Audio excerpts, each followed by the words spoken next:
when there's like you need 2 yards to win the game, the Falcons decide to kick a 55-yard plus field goal and get away with it. What is wrong with this? I'm tilted. Yeah, tilted. It's for a shitty Monday Night Football game. We got plenty of Twitter controversy last night, did we not? Oh my. it's a nightmare. It almost made me like, I mean, whenever I get on Twitter, it's like it almost makes me go back to being like, as bad as like annoying as Booger's take is and how incredulous he is, like, I'd almost rather defend him than some of the psychos on Twitter. But oh man. It's I don't know, man. Twitter I try to stay away from unless it's Fantasy Golf Man's Sanderson Farms Hot Fire Takes, which we'll put that at the end of the show today. This is your Super Bowl, right, Tim? Yeah, we're not even going to talk about the WGC, right? We're just strictly talking about the Sanderson's Farms. And now we're down to 0 viewers with that tease. I forgot that it was Sanderson Farms week 2, which is pretty cool. I mean, not really. Yeah, which was real prizes. Yeah. Oh, I don't know. Yeah, it's been a funny week. Funny sports all around. I don't know. The Booger and Witten combo is really bad. It's like worse than when they let Rex Ryan announce that game last year. That was a low, but I don't know. We got golf this week. We do. World Golf Championship event. So now we basically have what we've had the last 2 weeks, except it's all really good players and then a lot of guys that I've never really heard of towards the bottom. Yeah, it makes the analysis a little bit simpler, I think, this week. There's basically either yes or no's on here. It's kind of funny, though, because we get this event brings in the sort of middle-of-the-road, like, pretty good for their tour Euro guys. Like, Otegi and Pavon are like the Adam Hadwins and Kevin Nas of the Euro Tour, and wait till we see them against the actual Adam Hadwins and Kevin Nas and see the talent gap there. This is where we really get to see the difference in the Euro Tour and the PGA Tour. So I'm excited about that part of it. Tim, what are you excited about this week? Besides the Sanderson Farms, not much with the WGC. No, I think if I'm correct, it's like if you win a European Tour event last year, you're in this, regardless of your like world ranking.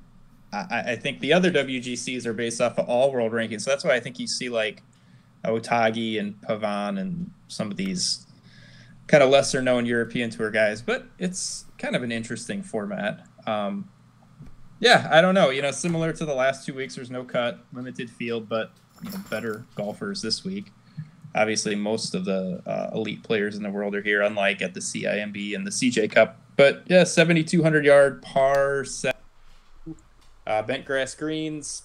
Seen the winning score anywhere from 11 under to 24 under over the last few years. So it's like a really wide range of scoring. I obviously dependent on the weather. It's not usually a place like last week where the wind was a huge factor in scoring. I don't think the wind is usually a factor here, but we have seen some kind of odd scoring. But yeah, I mean, it's a tree line course. I think it's a little bit more difficult than average, but like I said, it can be scored on this week. So, long and short hitters have had success here. I do think driving distance is a little bit of an advantage. I don't think it's an overwhelming advantage. We've seen Russell Knox win here. We saw Tim Clark in a playoff here.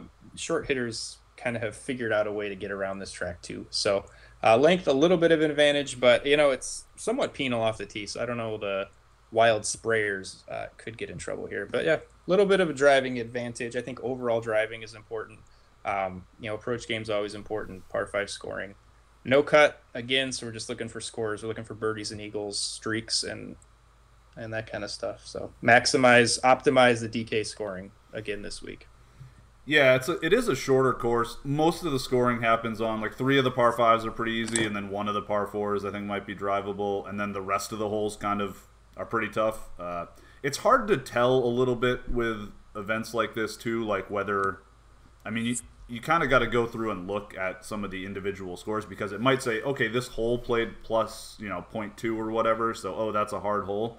But there is a huge, like, we don't usually see this, right, where there's, like, 30, 40 amazing players and then 40 guys who, like, would be in the sort of lower quartile of the PGA Tour. So it's, also creative players, so...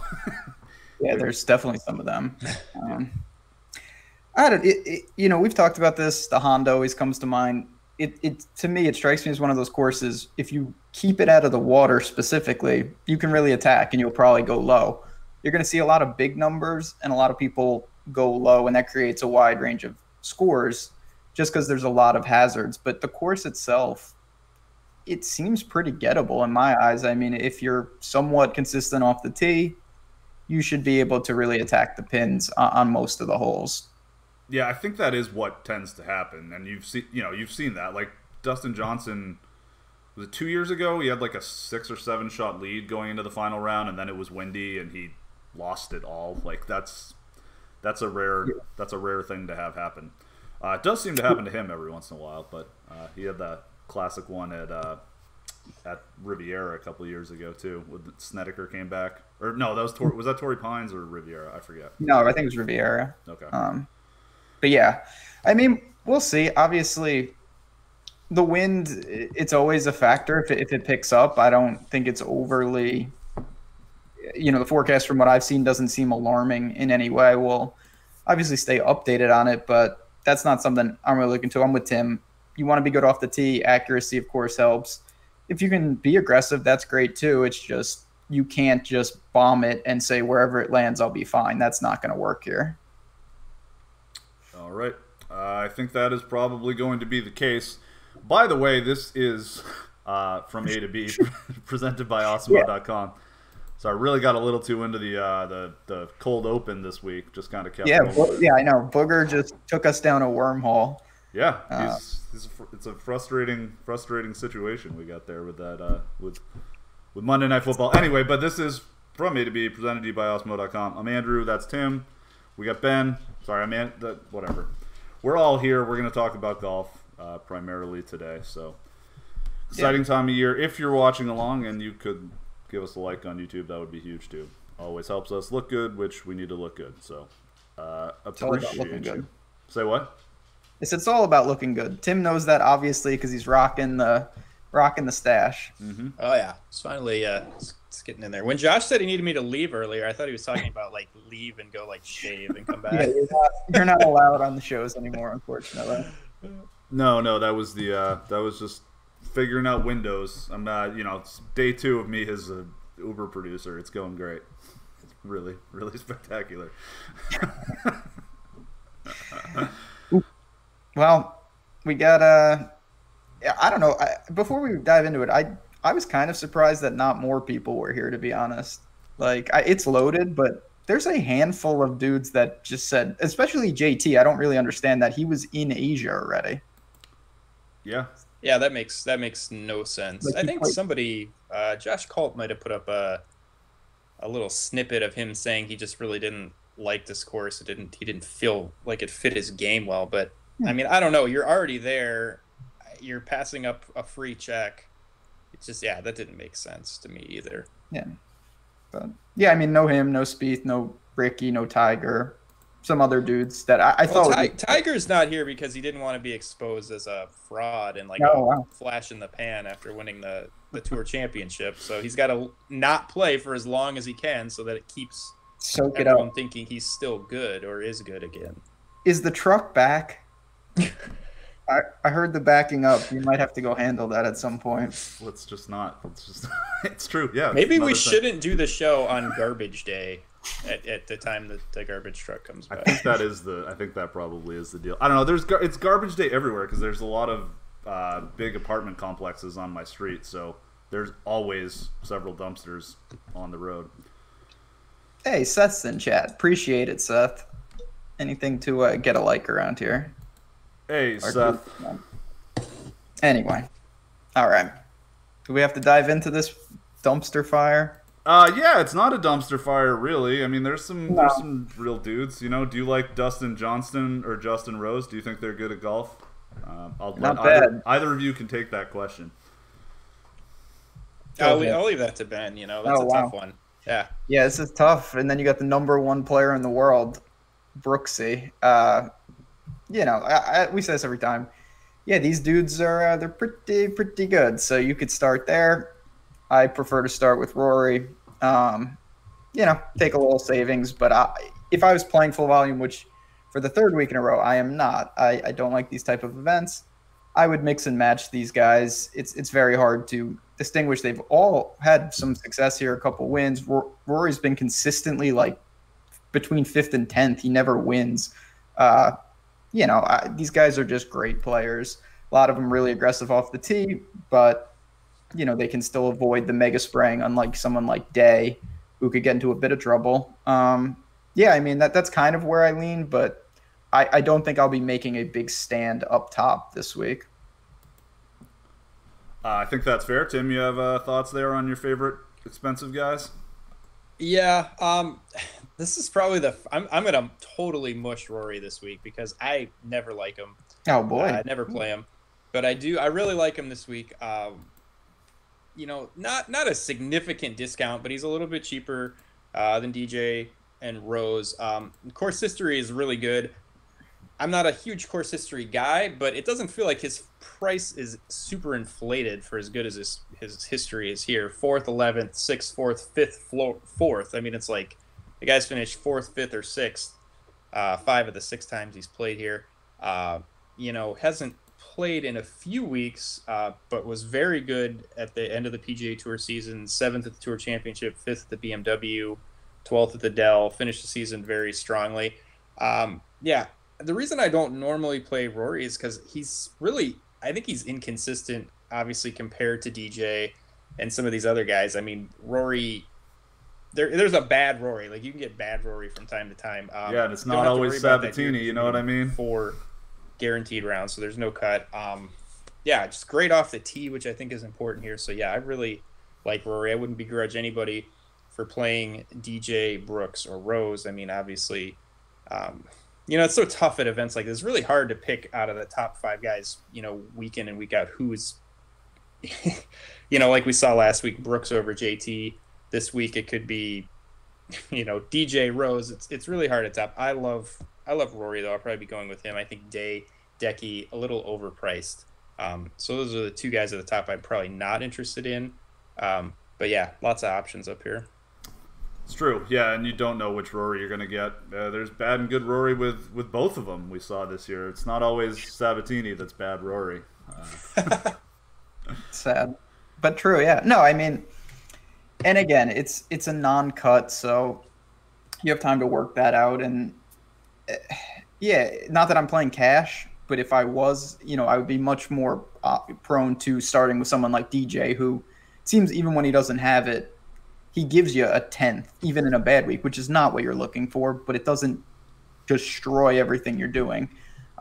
Rory's a little more erratic, but you get a little discount. We'll have to wait and see what ownership looks like. All these guys are going to be certainly owned at a decent clip. But I'm with you. Day and Decky, it's a kind of a micro dead range. I don't know exactly what I want to do there, but they're certainly behind the 4 guys that we were just talking about. Yeah, I think that's true. Day's really, I don't know. He had a good tournament last week. Ultimately, he was never really in contention, but had a good last day, which was pretty helpful. I do think, DJ is real consistent. Of course, we said that about Justin Thomas last week, and then he finally had a bad tournament all the way. It's really hard to tell, which is why, especially in a no-cut, where you've got a lot of similarly talented players, especially the expensive guys where they've all got winning upside, just mix and match and try to create a portfolio based on the field's ownership. For me, like, if we don't really know what is going to shake out yet, we do have. I was talking with our friend Drewby a couple weeks ago about how he finds the ownership in general, like for his model, and one would assume with other people's as well, that it's a little harder in these swing season events because there's not as much chatter, there's not as many shows, the interest isn't quite as high, so there aren't as many tags to pull from. Like a large driver of that is how much people are talking about this stuff from like the FanShare sports tags and all of that. So he was saying he finds the ownership projections to be a little less reliable this time of year, which I think is probably a pretty fair point. But either way, I think this is definitely a case where you can try to, if any of these guys turn out to be the chalky 30% owned guy, I think it's pretty easy to try to get a little under that, and then maybe get aggressive if one of them turns out to be 8 or 10% owned, because they all certainly have plenty of upside. Yeah, I mean, it's going to be tricky up here. We don't know, along with the swing season, there's just more unknowns. Tim was saying Rory was great at the end. He's been off. A lot of these guys have been not obviously in Asia if they haven't been playing. You don't know where they're really at form-wise, game-wise.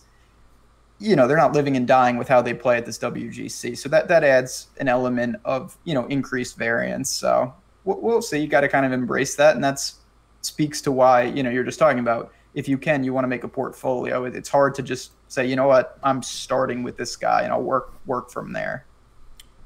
Definitely is. Another early lock, just so everyone knows, this one's is at 8:50 p.m. Eastern time tomorrow night, Wednesday. So gonna be, make sure you pay attention to that, because they do tend to come out of nowhere. Luckily, if you miss lock, Sanderson Farms is the next morning. So there you go. Yeah, you just double up your volume in the Sanderson Farms. Not a loss without Sanderson Farms. Forgot to change my CSV for the WGC event, but just gonna max enter everything in Sanderson Farms. Yeah. Max enter of 5 lineups with those size tournaments, but that's neither here nor there. It's true. There is another, one more tier of good players. Tim, do you want to talk about them? Yeah, and just one more thing of the guys at the top. I think ownership would be pretty spread out between DJ, Rose, Brooks, and Rory. I don't know if any one of those guys would be super significantly higher owned, because they all great form and great course history. So yeah, just wanted to throw that out there. No, I think that's probably a pretty fair point. I'm with you there. It just if for some reason one of them were to become Mega Chalk, I think that it's a pretty easy week to try to just play the ownership game if it's a game to be played. But you might be I think you might be right that because all of these guys look good, it's hard to choose. Yeah, 100%. Yeah, the second tier is good. Finau 9,900. He's up there, but man, he's been playing so well. He was 10th at the Dunhill Links, which was a pretty decent European Tour event a couple weeks ago after the Ryder Cup. Hasn't played either of these two PGA Asian swing events, but 15th Tour Championship, 8th at the BMW, 4th at the Dell, 2nd at the Northern Trust, finished the regular PGA Tour season really strong. He fits the format great, makes a lot of birdies, makes a lot of eagles. He's expensive, but I could see playing him as your second guy in. Fleetwood's another guy I like, been very consistent. For some reason, the consistent guys I tend to try and get off of, the Paul Casey types, the Fleetwood types in a no-cut event. I feel like a little bit of their value is lost by the fact that there is no cut, because we love them because they make every cut. They finish fairly highly, but I wouldn't begrudge anybody for playing Fleetwood because he is playing so well. But I think a little bit of his value is lost with no cut. And Rahm, I really like Rahm. Yeah, at 9,300. He didn't finish the season off that well, but I went back and I just remember from kind of tracking him during the playoffs, he putted pretty horrifically for most of the playoffs, and I think that's kind of one of the reasons why his finishes were kind of all over the place at the end of the year. I think 9,300, I think he's too cheap. We talked about driving the ball here, and him and DJ are kind of, and maybe Rory, kind of light years ahead of everyone else in the field as far as, strokes gained off the tee, like having a lot of distance, but also being able to put it in the fairway. So I think that'll be an advantage this week. And yeah, I went back and I looked, and it's just, he had a couple of events during the playoffs where he lost, 5.5, 6 strokes on the greens. And, the prior 2 years, he was actually a pretty good putter. So, yeah, I think Rahm might be my highest owned guy this week. I really like that price. I really like just his game for this course as well. All right. I could get down with that. I like Rahm too. He made my article, which is up on the site. I'm with you. I think he makes actually a good pairing with Rory. They do kind of the same thing. They're not the best approach players. Really good off the tee. Rahm can get hot putting. We've seen that time and time again. I'm not labeling him just a Benny On type putter where it's almost a miracle if he gains no strokes. Yeah, that's absolutely a fair point. Rahm he's been bad with the putter, and like, listen, when it goes bad with him with the putter, it can go real bad because he's obviously a psycho. But when he's on, we've certainly seen it. We've never seen Ben On just start stroking 15, 18 footers left and right. We probably never will. No. We've seen Rahm confidently hit like 60 footers and have them go in before. He was like Spiethian when he first sort of burst onto the scene, I feel like. Yeah, well, I went back and I looked, and so last year he lost, it was less than a tenth of a stroke. Unfortunately, that puts him like 130th strokes gained putting. 2017, he gained 0.283 for the entire season. 2016, which was when he played kind of limited starts, but like you were saying, he was plus 1.2 strokes. He didn't play enough rounds to officially like rank first in strokes gained putting, but he played, I don't know, he probably played 12 events. And like he was putting like Day was putting at the beginning of last season. So yeah, he has the capability of putting very well. So I don't think what we saw towards the end of last year, I don't think that's indicative of how he normally putts. He just kind of ran cold with the putter for a few events to end the season, in my opinion. Yeah, I think that's fair. I will say the other side of that coin, just for argument's sake, is that like he burst out onto the scene putting the lights out and then has kind of just been a normal putter since. And like he's not the greatest iron player in the world, he's got some potentially emotional. So, he might just not be as good as we thought, but I certainly am willing to bank on the idea that he can get hot again, because we've certainly seen it, and he can be a really good player. Even, he did not have a great year this year, and he still came in like fourth at the Masters and had some other like big, had some big starts. So don't think I don't think John Rahm is dead and buried for me yet. Not on the whip.com anytime soon? Probably not. He's not down with Spieth and Tiger yet. Oh, wow. No. Real player, John Rahm, unlike the real player. But he is the Euro. No respect. Yeah, he's probably tired. He went to college in the U.S. He's not like a full-on, like lifetime Euro. Like, yeah, he defected to America, basically. Yeah, he went to Arizona State. Yeah, exactly. It doesn't get much more American than that, right? Yeah, Sun Devils, baby. It's like the biggest party school in the country, I think. Yeah, that's where Gronk went, obviously. Like, I think didn't Phil go there too? Yeah, Phil. Yeah. Yeah. So it's a place for psychos. It's great. James Harden, did he go to Arizona State? Oh yeah. Also a legendary partier. Wow, this is pretty special. All right. After that, we've got we still got Ty Hatton, Alex Noren, Rafa, who really showed up last week. That I feel like he might be the out of control ownership guy this week because he played well here last year too. Cantlay, your boy Fitz, your anti-boy Poulter, your occasional boy Patrick Reed, everyone's occasional boy Adam Scott. Keep weigh in here, Ben. This is just all of Ben's range. Sorry, this is your guy. I didn't even get to Ben On. Like that was the next name on the list. It's like he should. I thought you were going to just keep going because you really could have kept going there. I could have, but then I realized it was kind of annoying. I said "your boy" like 4 times in a row. And it's like, we would be through the whole field. Got 86. Like a lot of weirdos. I'm with you. RCB. It's just a situation where if we can, you talked about this already. If you can play the ownership game. He has a lot of things when we have limited data that people are going to see that's going to drive up the ownership. Last week, he was a different price range. This is, he's up there.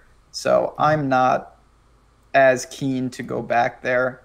What I am keen to do is take the guy who I think is the most overpriced in the entire field. And that's Matthew Fitzpatrick. It's true. loves the course. I don't understand this price at all. I thought he would be maybe the high sevens. You're just paying an outrageous premium for him, and I think the ownership will be really low. Now, if it's not, we'll have to revisit this. But Tim talked about, it's nice to be the Rory type, but Russell Knox has won here. That type can win too. Fitzpatrick is accurate off the tee. He's good with long irons. If he can keep it out of trouble, he's a good scrambler. He's a good putter. And the form is good. He's playing in Europe. He's playing fine. And he likes this course in what we've seen from him. So if he's the type of guy who's that ridiculous 6% guy up here, there's a 100% chance I'll be overweight if that's the case. I would be shocked if he's not that guy. Me neither. That's what I'm saying. I can't imagine people looking to him when you could play Patrick Cantlay, you could play Reed, even Adam Scott or Benny On. I would, in a vacuum, think that you would play those guys who are just at a different tier in terms of talent and pedigree. Absolutely. Or even the Euro lovers you can drop 1,600 to get Peters. There you go. Yeah, who's the non-cut specialist. He gets the ridiculous bump from that. So this is just one of those things. We've talked about this. I actually it's kind of with Spieth. We said it never worked out, but I like that he's overpriced because the upside to me is still there. And now if I get it right, I really get paid off. Whereas if he's 7,700, if he plays horrible, it's not going to matter whether he's 7,700, 9,000. Right. It's irrelevant. You're in big trouble already. That was my argument for Xander last week, and he was terrible. Yeah. But I'm glad that he was as expensive as he was, because if he was 7,300 and played like that, it still wouldn't have been any good for anybody. I mean, it would have actively hurt all the people that were on him a lot more. That's not what I'm trying to say. What am I trying to say? That he would have been 22% owned if he was 7,300, and he was barely owned at 9,400. Same upside either way. So yeah, I'm with you. Fitz, he can really get it going. So that's an egregious price tag, but insane. I was stunned. I could not believe he was up there. Yep. I don't know, Tim. You any interest there whatsoever? Talk some sense into us here. Yeah, I mean, I don't love this range. I would say just from kicking around builds, one of the top four guys, and then somebody like Rahm or Fleetwood, and then almost bypassing this range. Yeah, I think RCB will definitely be owned. I'm an idiot for not playing him last week. I was just I don't even know what happened there. I was just I made all my lineups, and I was I don't really have RCB, and then he was, probably the best play. I feel similar to Cantlay, or similar with Cantlay as I do with Fleetwood. Just really good, consistent, played well, but I don't know how much consistency we need this week. I like him, but I don't know if I'll be targeting him. Reed, I think, is a guy for tournaments I would like. I don't know. I don't think people will be on him this week. He hasn't played bad, but he hasn't played great. Towards the end of last season, doesn't really have much history here, and he's in a range where there's, up here there's, all these guys will be somewhat owned. So I think if Reed kind of comes in at lower ownership, he's a guy that I would consider playing. And then maybe Xander, who hasn't played well the last 2 weeks, but good driver of the ball, played well at the end of the season, has shown up at big events before. But him and Reed are not really guys I'd be targeting. But if the ownership is right, I like them in this range. But I'm not going out of my way to jam in either of these guys. But I just kind of like maybe their upside if they're lower owned for this price range. Yeah, I think I do like Reed as well. We'll probably be hopping on there a little bit, see if he reestablishes a little dominance now that the cool kids that locked him out of the cool kid club aren't here. Yeah, now that everyone in the world, American and Euro, is not a fan of him. It's amazing. That guy, he is something. Yeah. Yeah, I see it too. In terms of this tournament, and we do say this with Reed. He rarely, not that you can tell when a guy mails it in, but he's the kind of guy, he grinds. He's always ready to play. Kind of has that mentality. He goes to, when he's there, he plays, and I do like that. And the price, it's pretty standard. I don't think he's going to get over owned. Upside, clearly, I mean, the guy, what do we have to say? Won the Masters. It's not like he can't handle a field like this. No, that's absolutely true. Then we get, the Thunder Bear is here. I kind of overlooked him. Not that I really don't want to play him, but that was the guy. I think that was the worst chalk of the entire year last year. Oh, there were a couple bad spots, but yeah, that was not a good one. He was like 40% owned at the US. Was that the PGA or where was that? It was definitely a major. It was the major. It was the one where Finau was like 6 over through 6 holes. And then on Friday he made like 400 feet of putts through the first 9. Yeah, that when he hit the 5 straight 22-footers? Yep. That was so crazy. That was amazing. So bad. Like, it's amazing to even have those be the putts available to you. Like, it was legitimately 5 holes in a row is 19 to 24 feet. He hit his second shot to, or occasionally third, but just insane. Like, and then nailed them all. Yeah, and Thunder Bear was also like, he started off terribly too, right? Yeah, and then he rallied. He's the kind of guy, I'm similar to Peters, who I think will get some love because he's a scorer and it's a non-cut. I don't really have that much interest in him, to be honest. Like, I would rather go play Kyle Stanley, someone like that. Even Xander's just sitting there. You got a price drop. So I know it's, you want the wild men, the Thomas Peters style, but you still need to play well. It gives you an opportunity to outscore your placement. But you're not saying, I want all my guys to come in 40th and shoot like they are in 20th. That's not going to help you either. That's certainly true. Yeah, Kyle Stanley just ground his way to he was like 5th here last year. That was one of the first. I mean, he had the win earlier that summer, but then like his work here was really impressive. He's still riding some of those gains, I feel like, in my projection stuff. So yeah, I mean, when he putts, and we saw, we don't have stats from last week, but from what I saw, he did not do well on the greens. So that's kind of something I'm willing to forgive and roll the dice with again. Yep. I like Stanley. It was nice to see Billy Horschel finally come crashing back to earth. That's always that guy. It's always a tough stretch the month of year that Billy Horschel plays well. Yeah, those are dark times in everybody's life. Yeah, I don't know. Tim, as we start to dive in, we got dumpster diving here. Anybody you like?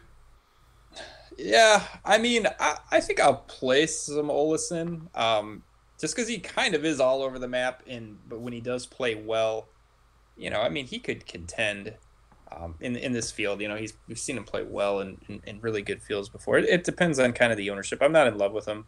I'm with you guys on Kyle Stanley. I'll go right back there. He played horribly last week. Maybe that'll temper some of the ownership this week, but I just think, we don't want to be so short-sighted where we let one bad event where we don't even have stats. We don't want to let that kind of throw out, for the last 3, 4, 5 months of great golf. So I'm willing to go back to the Kyle Stanley well. I don't know, this Lucas Bjerregaard guy. I'm kind of interested to see. I feel like he's going to be possibly over-owned because the form is just really good. He was 9th in his last start. He won, I think it was the Dunhill Links, and then before that, 2nd, 6th, and 9th, and pretty weak field European Tour events. But I think people like him. They've been waiting for him to kind of break through for years. He's a bomber. So I don't know. I mean, if you look at his current form, it looks amazing. 7,800, good price. He kind of fits, the scorer profile. But I don't know. I feel like he's kind of one of the guys. I don't know. I'll use an Empire Maker term. The fake sharps might be on. I don't. It's like I'm not sure what to make of him this week. But I guess if he comes in at kind of chalky, I don't like him. But he. There's something to look at in this range at least. Calling him a peasant, wow, that's harsh, man. Sounds like you got some real bias against the D&D Czech Masters, I know, right? It's like this guy, but people have been kind of following him for years, and he's been kind of close, and then he finally breaks through. And I mean, the form is great, but I don't know. Is it? the hard thing for me, or you look at a guy like you got Kyle Stanley, Brandt Snedeker. I mean, these guys are much better golfers than Lucas Bjerregaard at this point. And you were talking about multiple time tour winners with these guys, and Bjerregaard. I feel like he's just kind of like the shiny new object that people are going to look to fire up in a no-cut event. But I don't know. We'll see. Yeah, if he does show up at 20%, that is the bad chalk for sure. Oh, my God. Yeah. He's the kind of guy, I mean, I have to deal with you two as you always rip on my – like, I played this guy a ton in Europe. I did too, and it's always been terrible until, the last 3 months. There you go. But, no, I mean, he can play. He has some talent. The trick with this, and I even will admit this, this is a different animal. Like, these guys playing in a field like this, we're getting packages on packages outside my door. Anyway, I just think that, if you're going to get him at 1%, 2%, sure. But if everybody's saying this is the kind of guy, like, I want to play, Tim's right. Like, you just have to take the real, not to discredit these guys, but you have guys who have played hundreds of events, have multiple wins on the PGA Tour, a couple $100 cheaper, and if there's similar ownership, it's a no-brainer. And if you read the the European, the betting previews and stuff, I've read a couple at least somewhat prominent tipsters betting him this week, and that does affect the DK ownership, because people read those betting previews and apply, right or wrong, they'll apply it to DraftKings whether they should or not. Absolutely they will. So I don't know. Yeah, that seems like an easy stay away for me, but hard to tell. And that doesn't always have to work, but if it does, I don't know. That's a very solid EV fade, in my opinion. Yes, any of those guys, and we'll get as we work down here. There's multiple other guys who are in the same bucket as him, and one or two of them will be a fraction of the ownership. And I don't know, we'll have to wait and see if he's popular. But I'm just saying, any of those guys, I feel like almost a prerequisite has to be that you're going to get paid off. If you're buying into the chalk with these unknowns, it just feels like a losing proposition long term. And it is, and we often joke about this. I don't mean to be as harsh on it as, I'm not trying to shit all over the Euro Tour, Ben. I know it tilts you a little bit. I mean, that's not true. I am, and we're trying to tilt each other more on the show because it's more fun when people are angry. So great start for us today with me. Just the surly host, like.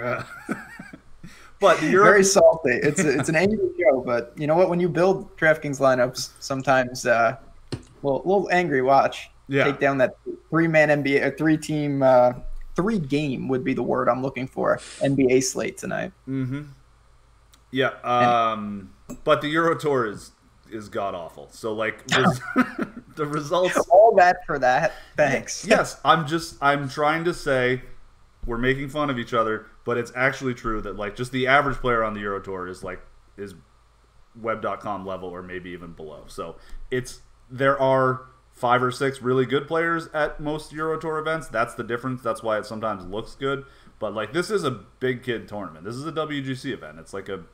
It's a big deal, and there's some big gaps in player talent. Not that one of them isn't going to show up, but I would take every American in this field over Eddie Pepperell and whoever else, some of these random Euro guys. Right. Who I've seen. I've played in Europe. They're fine, but this is a different sport. And it seems like people have an affinity to play these fringe. I shouldn't say fringe. They're not fringe European Tour players, but non-elite European Tour play. I don't know. It's like they really just are kind of drawn to some of these guys for some reason. Because it's fun. I don't know. How boring is it to play Ches Reavie again? I don't want to do that, but I'm going to over Eddie Pepperell. Very true. Very true. Yeah, I mean there's an allure of being. We've talked about this, and we use this guy as the example, Norman Zhang, who was the shiny new toy. There's an allure of being different, dark horse. The expression "dark horse" or under the radar. This guy that nobody knows, which everyone discovers the same stuff. I'm guilty of that too. I always look when I'm writing my articles and stuff. It's cool to recommend someone off the radar, but you have to do it in the right. You have to pick those spots, like Ryan Palmer last week. Yeah. But that's neither here nor there. But long term, as much as it pains me because I'm on the other side of this, I don't agree with everything in the Euro stuff. You got to take the guys with the bodies of work if it's similar ownership. You just kind of have to. Yeah, and because in our world, like we're all, it's so important for people to be under the radar, quote unquote, that the under the radar plays are the most popular plays every week. Yeah, it gets, and that's kind of what Tim I think was talking about with Bjerregaard was if he becomes that name that everyone's throwing out as a sneaky guy, he's not going to be so sneaky, and then the allure of him really is diminished. Absolutely. So play real players like. This guy's just going to win now. Obviously. Yeah. That's how it goes. It's just a lock that he just smokes the field. Mm-hmm. Yeah, I mean, it's Szczecin International has a great course comp with the Czechoslovakian Open where he won a couple weeks ago. So yeah, made in Denmark. He was made in Denmark. So See what you did there. fly over here. he had he dueled it out with Robert Rock to win the title. I've played Robert Rock before. So have I. Yeah. I mean, he's got great hair. You gotta play him a couple lineups. Yeah. Speaking of Ryan Palmer, it took him a course record to beat my boy Andrew Putname last week. Put it on the board. Yeah, I have been low key good with these. I've got a couple dark horses here and there. Hadley 2 weeks ago, Ryan Palmer last week. It's nice when that happens. That was really, really fortunate, and it took like you just said, an outlier performance to get it done. But we'll see. I mean, these guys, still a lot of red flags. And we're going to see that again this week. Like, I'm going to take some stabs as we work down in these lower ranges on some pretty volatile players. And, you just hope at worst they at least score, because that's the real killer when they don't score. Because, non-cut, you got to get the points. Yes, you do. You do got to get the points. Where are you looking for points down at the bottom? I mean, there's a few. Should we just write? I mean, we're about wrapping up anyway, but we should kind of rifle through some of the cheap guys. There are a few real players, and then there's a ton of I don't even know if they're Asian Tour players. It might just be local club dudes. It's guys, Chinese businessmen. Yeah, Chinese people that no one has ever heard of. The high rollers from Macau. Exactly. Are playing. They beat a Komodo dragon from Skyfall. Yeah. And I'm gonna, just for clarification, for people, a lot of people who may be watching are unfamiliar. There's a difference, and I think you guys would even agree with this, even though you hate the Euro Tour. A gigantic difference between those guys and these guys. These Chinese guys who, most of them don't play on the Euro Tour. I think they either play on the Asian Tour or somewhere else. I don't think they're in play whatsoever, regardless of ownership. Yeah, absolutely. And I mean, yeah, I'm just saying, the Euro Tour is similar to the Web.com Tour. There are real players, when the Web guys play at PGA events, some of them are viable. They're out there. It's not crazy. Some of them can compete. The Asian Tour is I don't know, dropping the B team for an MLS team into the Premier League. It's just, they are not, it's just not even. It's like when the club pros play at the PGA Championship. Just don't even think about it. Tell that to Yuta Akita. Ashon Wu is going to top 5 this week. Yeah, but he's a Euro Tour player. He's a real. I know. Him and Hassan Lee are actual plays. Not that I'm interested in them, but looking down here, there's a couple guys. Honestly, he took the week off last week. Everyone was on him at the CIMB. I'm going to go back to Afi Barnrat a little. He's sub 7K. He murders par 5s. He always scores. And, I don't think the ownership's going to be nearly what we saw 2 weeks ago. And he can be your last man in. You don't need to get too egregious down here. I agree. I like a little Charlie Hoffman, who was popular last week at a very low price, was not very good. But I think Hadwin was the other dude that's sort of been in that boat for a while. And Hadwin finally showed up last week. He'll be really popular. I don't think Hoffman will, and just those are good players at $6,900. That seems like a pretty nice price tag, especially if you can get one of them. I think you'll be able to get Hoffman low owned, so I'll be buying a little bit there. Tim, you got any cheaper dudes you like? Yeah, I mean, I'm obviously playing Peters. I don't even care if he's 98% owned. I'll just go 100%. Get that leverage. Yeah, get that leverage. And I've made fun of people that played Surrey all last year, but I think I'm playing Surrey this week. Like you said, kind of with Zhang, I feel like people jump on so early. It's like they want to be the first person on Julian Surrey, and it's like even though he didn't really show much. But it's like now he's kind of slowly been playing better. He has the pedigree. He was 5th at the British Masters. He was 21st at the Web.com Tour Championship. And those aren't great fields. But, I mean, when you combine, playing better golf along with a little bit of pedigree, I think this is a good format to take a shot with him. He's only $7K. There is no cut. The potential – he has the potential to be, a much better golfer than all these guys that are priced down here. So – yeah, I'll take a few shots with Surrey. There's really not much else that I love down here. I mean, people will play like Matt Wallace, but I don't know. That's kind of boring for me. He seems like the boring.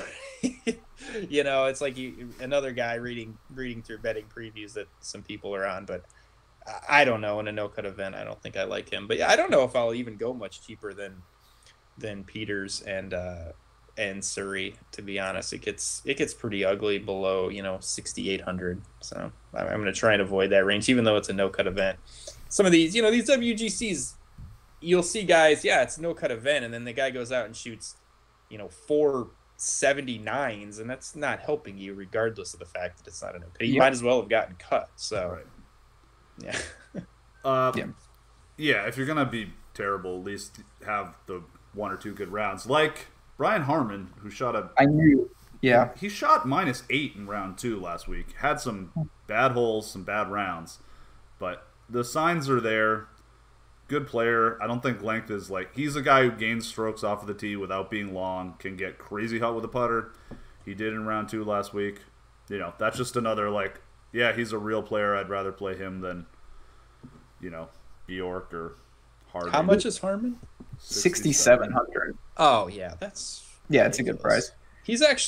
Harmon's actually good in the right circumstances. I mean, he had a rough stretch last year, but he's one of the few guys. There's some Euro guys that I'm going to dig through, and we'll obviously be updating as we get closer to lock. But Harmon is, he's done it in aggressive fields, tough places. Can gain off the tee, as Andrew said, without being long. And the asset of a guy like Hadwin, when you can just get locked in with a putter like that, he's got 72 holes to do it. So, you can make up a lot of ground when you can go so low because you can make all your 15-footers. Yep. There were a couple guys last week that finally got it done that were not in the right spots. If Hadwin had done that at it's Safeway, I think. 3 weeks ago, yeah. Yeah, because it was a cut event. And he just it was. Yeah, him and Hadley, both of those idiots. Yeah. Bad news. Yeah, but Hadwin was never in doubt in a bad way. That was 3 holes in. It's oh shit, dude, he's done. Yeah, he tripled non-triple. You can't do that at Safeway. Yeah, I think he tripled twice. It was a bad round. Excellent. All right, Tim, you got any bets you like this week? Throwing a little. Yeah, well, I was looking at Bovada this morning, and I mean, I don't love Snedeker.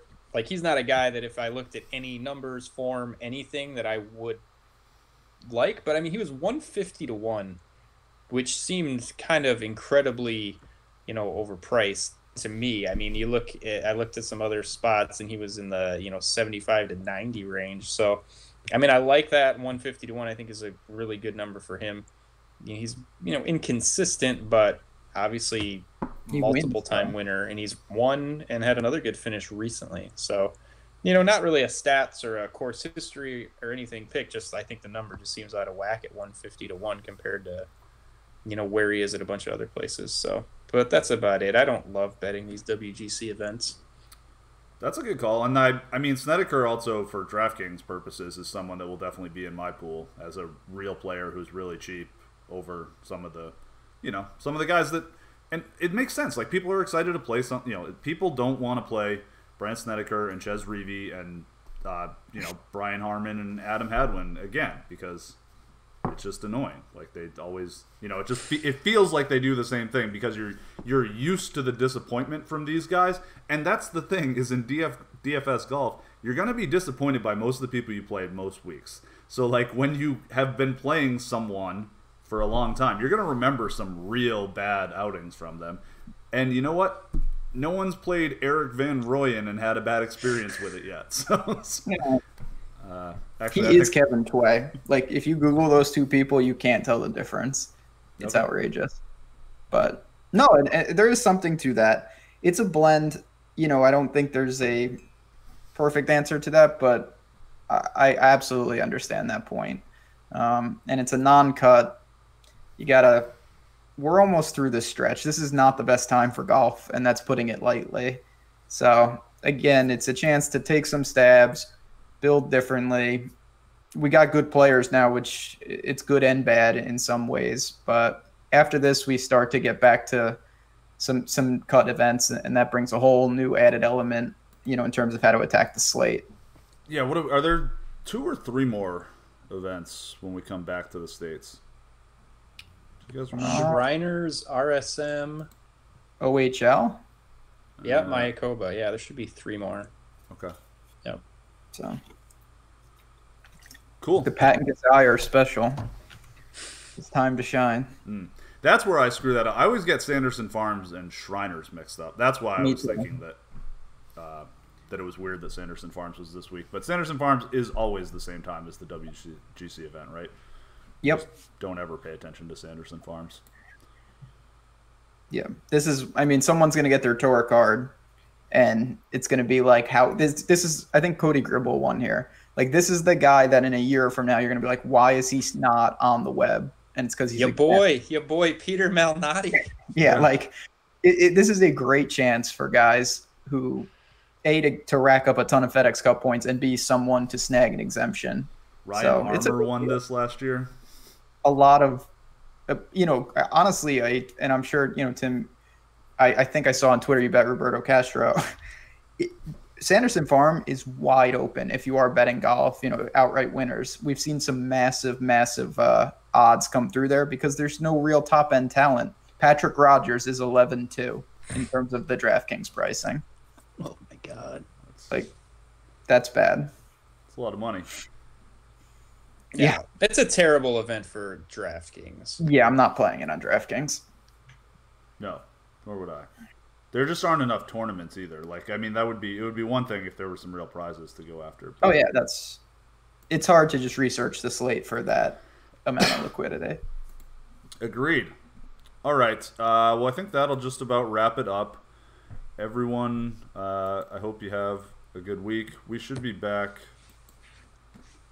We got something. We'll have something going on tomorrow. Not exactly sure yet, but we will let you know. But everyone, I appreciate you tuning in. Been fun talking to you, Tim. Always a pleasure. Thanks, Andrew, for producing. Thanks, Josh, for walking me through how to do it. I'll get there. And we will talk to you all tomorrow.